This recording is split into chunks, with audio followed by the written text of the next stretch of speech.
Ошонун биринчи курмандыгы болуп эркин журналист Дайырбек Орунбеков бүгүн соттолуп жатат. Соттун кандай чечим чыгарары бизге белгисиз.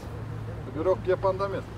Ошол соттун өзү жаралгандыгын өзү нормалдуу көрүнүш эмес. Ошол сот процессинин башталганы, анын жемилгеленгенин өзүн бизде мыйзамдуулуктан четке чыгып, укуксуз талаада жүргөнүбүздүн далили.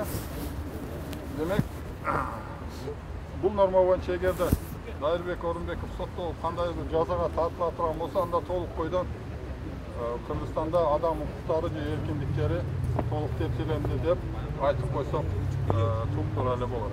Ошол окуяны болтурбай койгонго мүмкүнчүлүгү бар. Убактылуу өкмөт чара көрбөй ошондой калпыстык ишке жол бергендиги үчүн алар күнөөлүү деп пикиримди жазгам. Ошол эле убакта убактылуу өкмөт мүчөлөрүнүн буга чейинки жарык көргөн басылмаларга шилтеме кылып макалам жазгам. 29 октябрда башкы прокуратура кылмыш ишин козгоп, улуттук коопсуздук кызматына өткөрүп берди. Мына бүгүн сот карап атат, 1-Май райондук соту. Бул иш боюнча эч ким арыз жазып кайрылган эмес, даттануучу да жок. Азыр сот отурумунда ошо күбөлөрдү тартабыз деп атат. Негизи жаратылышта бара күбө жок да. Лейла Саралаеванын жаңы жүздөр гезитине Дайырбек Орунбеков жазага тартылсын деген пикир жазылган. Анара Юсупова деген журналистке таандык макала.